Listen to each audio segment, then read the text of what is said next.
It's Jamal Thomas. Welcome to the Progressive Soapbox. Now this one is going to have to be blistering fast also because I need to leave. So I'll make it quick. Jordan Chariton has been fired from TYT. Jordan Chariton, a reporter, has been fired from TYT. This is a result of the sexual assault allegations that were put out about Jordan Chariton. Now, just as a quick summary of this, Huffington Post released this kind of bombshell thing saying Jordan raped, actually they used the term rape, a person. Now, as a little bit more information came out, you realize that, well, that rape scene looked a little sketchy, and ultimately these people were having an orgy. And look, good on Jordan. Good on Jordan. Everybody deserves a good orgy. So, good on Jordan. So that's not really the issue. Later on in the night, he holds her affectionately in this non-sexual affection. Now, Jordan's case is, we had a sexual relationship. This wasn't necessarily rape, and it wasn't necessarily sexual assault. So that's essentially where these two sides break. Someone came on that was part of the orgy saying this was not a rape, this was not sexual assault, everybody was in agreement. I didn't realize that somebody wasn't necessarily on board with this. Somebody else released information showing that essentially somebody lied in the process, that they were trying to actually hurt, or they were angry at Jordan because they were fired. So this was the information that came out. Now, from what I understand, Tim Black was supposed to, I don't know if he actually did or not, but he was supposed to have an interview with the person who accused Jordan of the sexual assault. H.A. Goodman on this case was essentially jumping around like a pig in slop because he doesn't like Jordan, so he gets a sick thrill off of the guy failing and losing his career, being hit in this way. So this is the stuff that came out. At the end of the day, you're stuck with being ambiguous in regards to whether or not of the people's perceptions of events in this. But at the end of the day, it's not all that clear. And I've said it before, I'm so skeptical of the rape thing. It sounds like people were having an orgy, people were having a good time, and somebody didn't necessarily like it at some point. There is one point. It sounds like Jordan was somewhat of a creep in regards to how he interacted with the women on his team.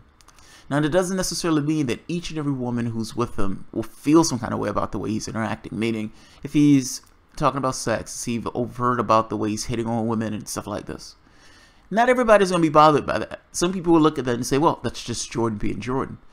Other people will look at that and be like, oh my God, this guy is a pervert, and I do not want to be around him in the way that he's going after women in this way. Both of those things can be true.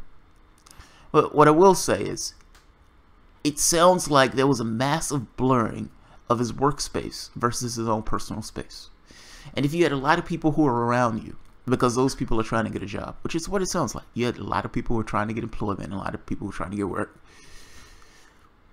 Yeah, I'm sorry, it is somewhat sexual harassment if I'm a female, if I'm around you and you're using the fact that you work with me as a way to kind of continue to bring up sex and stuff. I mean, it's a work environment. Like, I understand the organizations that Jordan started, and I understand him being a TYT, and I even understand that it wasn't necessarily a formal outfit in the way that they ran their affairs. But certainly he also understands that you're going to have a wide mix of people who are trying to get a journalism job. And those people are not with you because they think you're fucking awesome. Those people are with you because they want employment in that particular career. Having these constant conversations about sex or talking about hitting on this person or that person while you're in this kind of job space is problematic, to say the least. So, yes, be ambiguous about the story and all this other stuff, but at the end of the day, it does. I'll put it this way, I wouldn't be shocked if Jordan was somewhat of a horn dog. And not being shocked that he was a horn dog, I wouldn't necessarily be shocked if he used that position to hit on women. And like I said, it does sound like they were having an orgy. I do not begrudge a person for having an orgy, so don't misunderstand me on that. I am a lib. I am in lib's lib on this one. But come on, it's your workspace. And the last thing you need to be doing in your workspace is hitting on the women in your workspace. There needs to be a distinction between I am at work and I am just fucking around on my own. I'm going to read Jordan's journal article, because he does make a point, even though he doesn't necessarily address the he doesn't fully address it, but he does hit on this thing of, I didn't rape anybody, and they fired me before making a determination on whether I did. TYT, clickbait defeats journalism, and back to what matters. I was informed on the evening of Friday, November 17th, 2017, only hours after false accusations were published about me in HuffPost, that the Young Turks would be terminating my employment, effective immediately. The accusations are baseless. Within 24 hours of publication, HuffPost removed both articles because they contained false defamatory information. HuffPost went on to make a statement to the author of those pieces that they refused to stand by them, saying specifically, "We don't have the ability to fact-check and stand behind the sort of original reporting in a contributor's posts." Furthermore, there exists substantial evidence establishing that these claims were fabricated. So, I'm going to leave this. I don't have time to read all this, but let me get this part. I notified my boss, Cenk Uygur, in advance of the brewing efforts to slander me, at which point he thanked me for my transparency and promised to begin an investigation via a third party. As such, news of termination left me bewildered. The Young Turks fired me without ever reviewing the copious countervailing evidence in my favor. While they happily used my name and image to fundraise over $2 million, they hoped for investigations never commenced. The hope for investigation never commenced, leaving me without a crucial means of demonstrating my innocence and insufficient income to support myself while I fight to clear my name.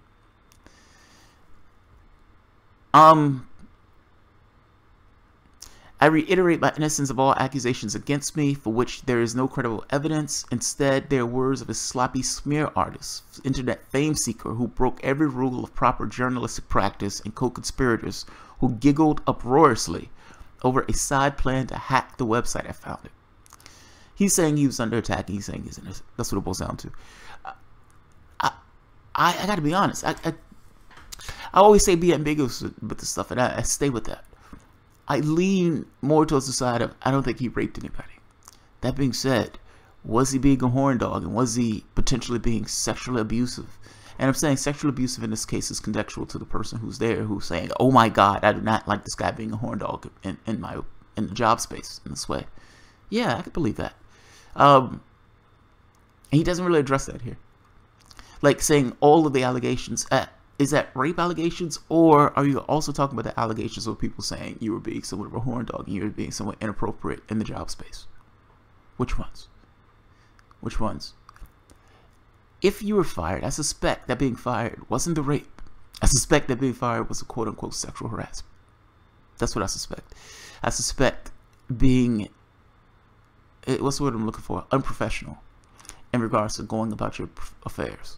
I suspect that's what it boils down to. I don't think it's the rape thing.